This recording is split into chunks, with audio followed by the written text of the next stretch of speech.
E aí, tudo bem? Você está no Tecnorama, a teoria dos heróis, episódio 6 e season finale de Loki. E a Marvel, enfim, trouxe um presente pra gente e em especial para o Tecnorama. Por isso, este review é um agradecimento a você que é fã do canal e que continua aqui, juntinho, sempre curtindo este conteúdo. No final tem uma mensagem pra você que sempre apoiou este selo aqui, o selo de qualidade raiz Tecnorama. Teorias e pensamentos originais que você só encontra por aqui. E dessa vez a gente mandou bem demais. Preparados? Então, bora!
A linha do tempo do MCU passando inteira dentro de 1 minuto e meio de uma introdução que fala por si só. Para quem tem os sentidos bem afiados, deu para ouvir e reconhecer o MCU inteiro ali.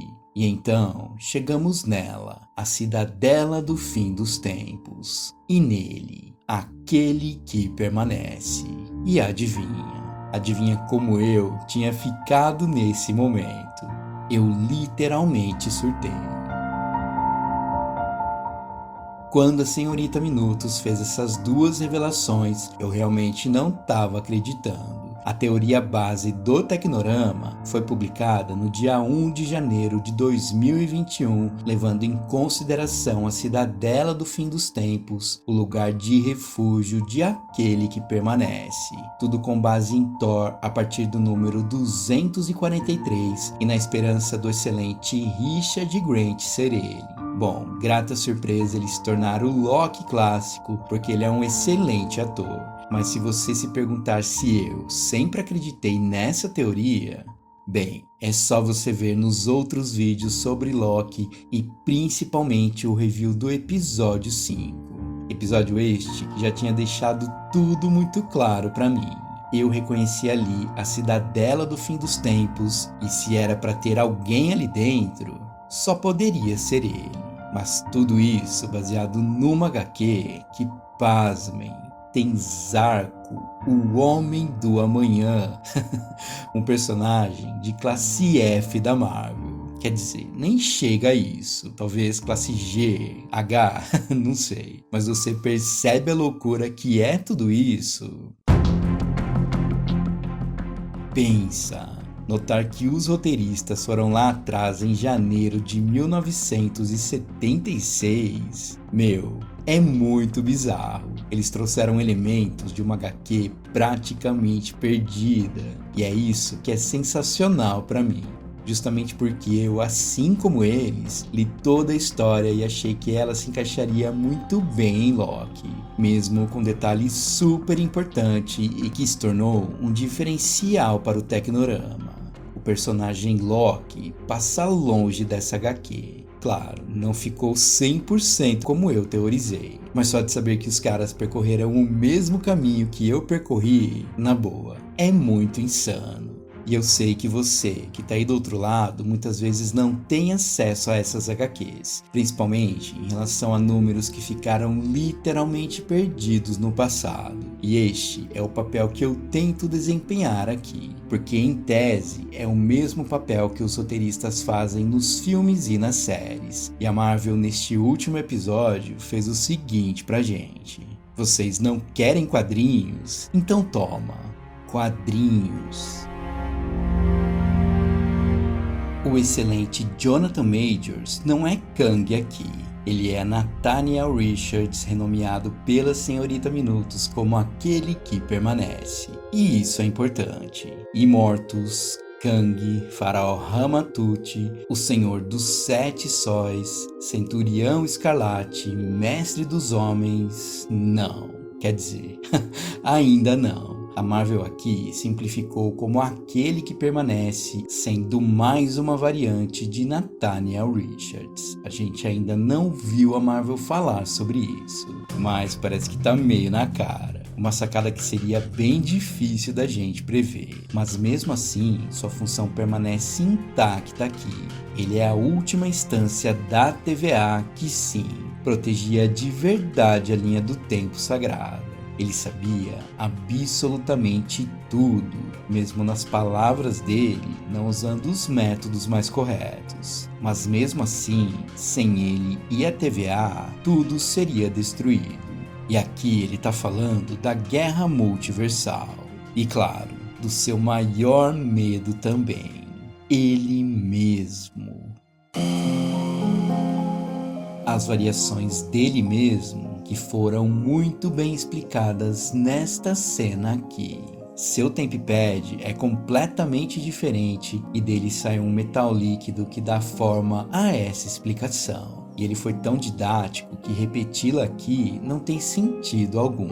Porém, o ponto comum de outros como ele é ter descoberto o multiverso ao mesmo tempo, o que faz dele provavelmente um ser Nexus como nos quadrinhos. A criação da TVA é mostrada nesta cena também, que vem diretamente do futuro, com as cargas de reset e os Tempipads atuais dos Homens Minuto. Mas o grande lance desse tutorial multiversal, por assim dizer, é que as divergências causadas por cada variante levaram todos eles a uma guerra multiversal, que só terminou pela variante de aquele que permanece, o único capaz de controlar a Lyot e criar uma barreira para deixar a linha do tempo intacta.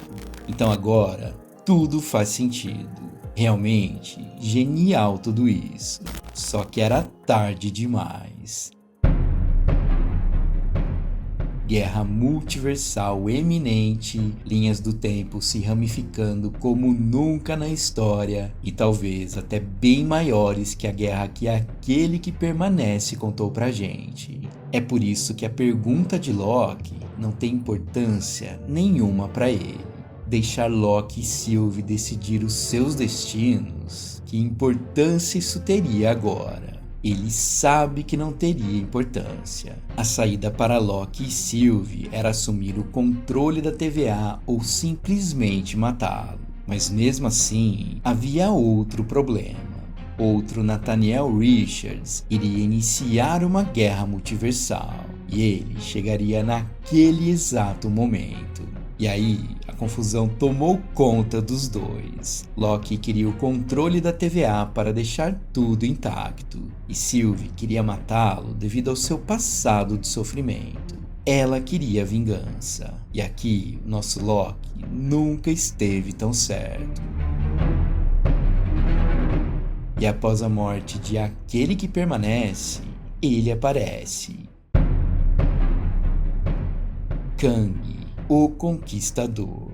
Pode acreditar, a pior variante de todas assumiu o controle da TVA e isso não é nada legal. Um final estonteante com uma segunda temporada de Loki já garantida dentro da própria TVA. E não é só isso, ele já tem passagem garantida para Doutor Estranho no Multiverso da Loucura, porque os rumores já apontam para isso.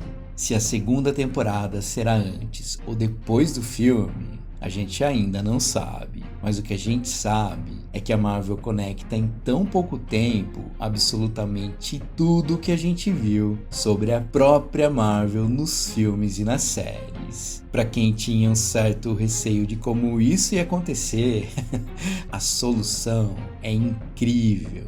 Teoria não vai faltar pra gente discutir, Porém, relaxa, não vai ser agora. Esses vídeos vão pipocar em breve por aqui.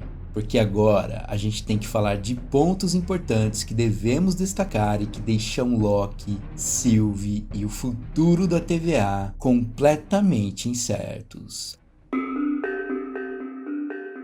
Se você não reparou numa coisa, é bom lembrar da importância dessa moça para o multiverso. Sylvie é a variante Loki mais ponto fora da curva de todos os tempos. Talvez ela não seja tão poderosa quanto o nosso Loki clássico, mas a sua percepção, ousadia e determinação é o que faz dela a Loki mais perfeita de todos os tempos. O detalhe importante é que no final, aquele que permanece se dá conta que seu tempo havia literalmente expirado e o livre-arbítrio era finalmente possível nas ações que Loki e Sylvie poderiam tomar. O limite já não existia mais e ele mesmo não fazia ideia do que estava por vir. E Sylvie faz o que ela nasceu para fazer. Ela mata aquele, o criador da TVA, e fica em posse do mais poderoso Tempipede da história. Que surpresa agradável saber que ela estará no futuro do MCU. E principalmente, como a sua escolha foi o start da loucura e de uma nova guerra. Você pode não ter sacado, mas a Marvel deu um poder imenso a uma personagem que apareceu pela primeira vez há pouquíssimo tempo. E isso é demais. Pode significar uma mudança de paradigma em relação a certos personagens, e eu espero que tenhamos mais disso no futuro. E falando em futuro, as implicações da série deixam claro 3 coisas pra gente. A primeira, como eu disse ali atrás, tá bem na cara da gente. Essa estátua tem tudo para ser de Kang.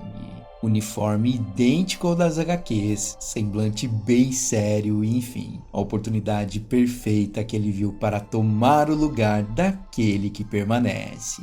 Só que, como a gente sabe no próprio spoiler de aquele, este cara não está interessado em harmonia. A segunda, e não menos importante, é notar que a caçadora B15 e Mobius tiveram seus pensamentos, percepções e ações completamente resetados. E se você não achou incrível isso, sério, que sacada genial! Tratando Loki como analista, parece que o trabalho de Loki no futuro será terrivelmente pior. E a terceira coisa, e não menos importante, é como Ravonna finalmente se conecta a Kang. Mais um ponto pra gente entender que a estátua no final da série é dele mesmo. Ela diz para Mobius que está partindo em busca do livre-arbítrio. E aqui não dá pra duvidar dela. Afinal, ela teve uma ajudinha básica da Senhorita Minutos, que deu pra ela todo o histórico do criador da TVA. Só que agora com ele morto por Sylvie, pode acreditar, mesmo estando ao lado de Kang, Ravonna com certeza vai continuar caçando Sylvie na segunda temporada. E isso é importante para suas próprias expectativas como fã. Calma, relaxa. Aqui ainda estamos no quadrado de Loki e da TVA, que, como a gente sabe, não deixaram de existir, mas foram completamente resetados, tudo do zero novamente. Então, muita coisa ainda vai acontecer e eu já antecipo uma coisa para você. Esqueça ver Kang pelo menos nos primeiros episódios da segunda temporada. Referências, diálogos e tudo mais, com certeza vai rolar. Mas uma participação grande, eu realmente não acredito. Então, se a gente for fazer um paralelo aqui, Kang na segunda temporada pode ter o mesmo tratamento que a Marvel deu aos Guardiões do Tempo. Ele tá ali, no contexto da série, mas sem estar presente nas ações. A gente tem que lembrar que a série ainda será de Loki, e claro, de Sylvie também. Tanto que se eu puder prever o nome desta segunda temporada, com certeza seria Loki Sylvie. Pra mim tá perfeito esse nome. Mas vem cá, e esse tal multiverso da loucura?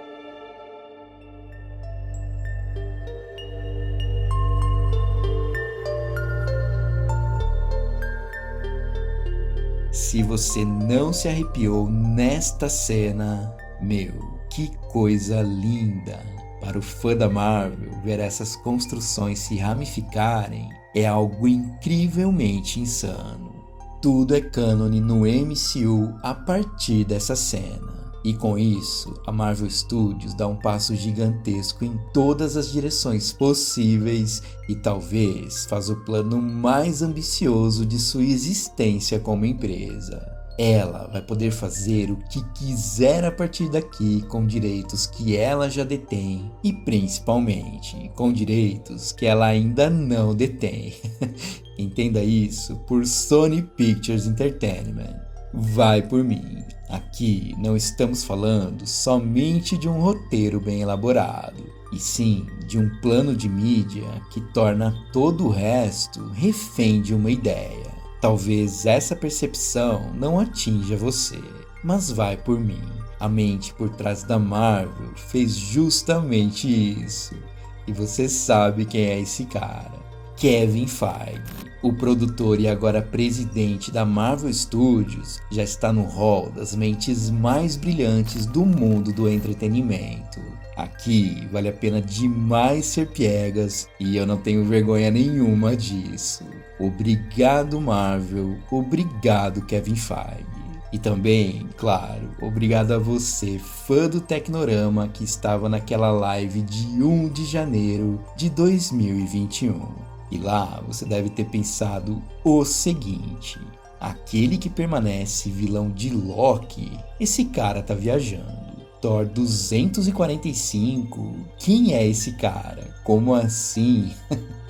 Pois é, eu sei que talvez muita gente tenha pensado nisso. E também deve rolar quando eu trago alguns vídeos diferentes para o canal. Mas tranquilo, eu tô aqui para agradecer você e aos novos fãs que surgiram depois dessa descoberta. Infelizmente, como vocês sabem, o YouTube privilegia quem tá lá no topo. Então, essa descoberta não atingiu muita gente. Principalmente porque quem já tá no topo, e sim, eu tô falando dos youtubers aqui, todos eles que fazem teorias sobre a Marvel, resolveram fazer o seguinte: esconder de títulos e tags aquele que permanece. Mas claro, isso é bem notável. Eles foram na pesquisa do YouTube e constataram. O Tecnorama já tinha cravado isso há mais de 6 meses atrás. É assim que funciona. Eu sei disso. E o maior de todos aí fez até um balaio de gato só para não chamar aquele que permanece e ainda citou Imortus como vilão, sendo que ele nem é citado no episódio. Que comédia! Então, meu querido, dá uma olhada nos créditos da série. Jonathan Majors, He Who Remains, aquele que permanece. Mas tudo bem, entre nós aqui, sério, quem tá lá em cima, na real, morre de medo deste conteúdo aqui.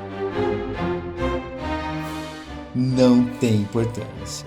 Eu continuo por aqui no underground do YouTube, que carinhosamente podemos chamar de, talvez, Madripoor do MCU. O que vocês acham? Mas você que curte o Tecnorama já sabe, você está em boas mãos. Então, confia. Aqui o conteúdo é feito de fã para fã, sem apelação e com respeito aos quadrinhos como sempre. Muito obrigado por vocês apoiarem o canal. De coração. E enfim, Loki é a melhor série da Marvel até aqui. E talvez a segunda temporada siga o mesmo caminho. E a gente, adivinha, vai trilhar o mesmo caminho em breve com uma nova teoria para explodir a sua cabeça.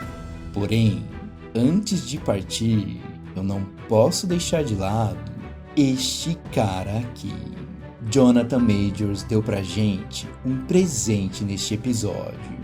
Uma atuação fantástica e muito convincente. Se alguém tinha dúvida do potencial desse cara, pode ficar tranquilo.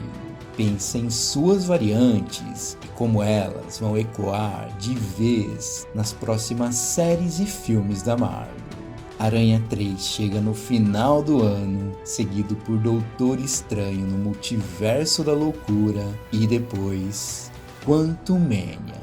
Este é bem especial, porque pode ser através de Quantumania que Kang vai continuar a sua trajetória neste filme aqui.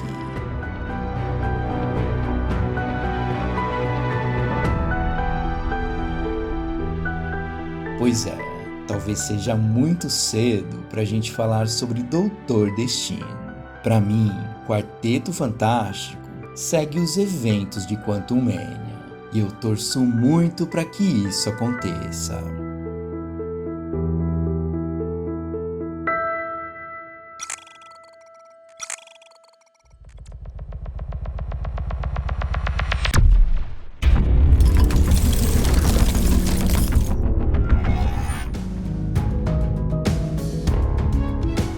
E é isso, meus caros, o Tecnorama foi quase certeiro nessa e criar esses conteúdos de Loki foram sensacionais pra mim.